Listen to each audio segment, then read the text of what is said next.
इनके district court के अंदर मामला दायर कराया गया है और हेडलाइन बड़ी बन गई है।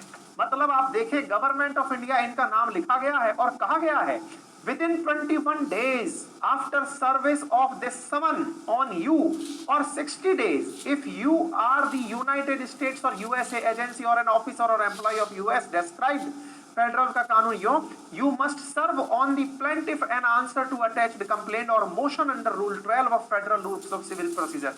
मतलब इसके अंदर कहा गया है कि अगर if you fail to response judgment by default will be entered against you for the relief demanded in complaint.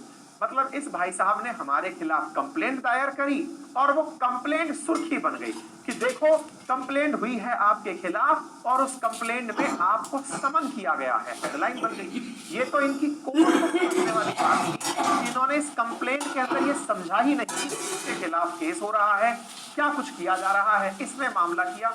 लेकिन टाइमिंग बड़ी इंटरेस्टिंग थी इसकी। इसने ऐसे समय पर यह मामला दिखाया जिस समय पर भारत के प्रधानमंत्री वहां जा रहे हैं, तो लोगों को क्या लगेगा कि अमेरिकी सरकार वाला मामला खुलकर आ गया है जिसमें यूएस सरकार जो है वो निखिल गुप्ता के खिलाफ केस लड़ रही है। नहीं, दोनों अलग मामले हैं। ये मामला अलग है और वो मामला अलग है।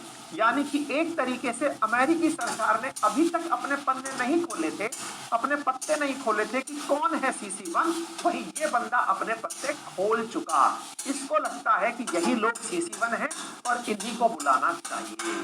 तो पहले तो आपको उम्मीद है कि ये वाली बात समझ में आई हो जो मैं आपको यहाँ बताना चाह रहा हूँ कि दोनों केस में अंतर क्या है। अगर अंतर समझ में आ गया तो यहाँ पर बाइडेन प्रशासन की गलती क्या है वो समझो।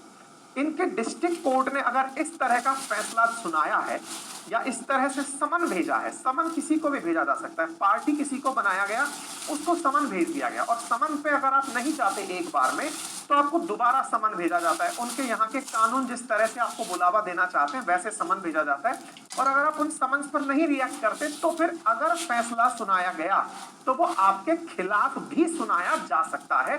इसके लिए सामने वाले को श्योर कराया जाता है। अब बड़ा सवाल ये आता है, अगर ये जानबूझकर किया गया कार्य है तो फिर क्या है?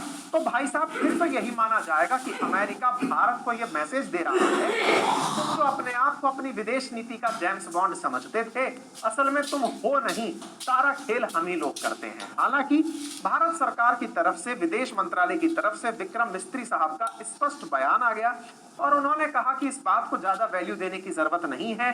किसने केस दर्ज कराया है ये देखने वाली बात है। वो व्यक्ति जो ऑलरेडी भारत में UAPA केस के अंदर एक अभियुक्त है जिसको हम तलाश कर रहे हैं, वो व्यक्ति भारत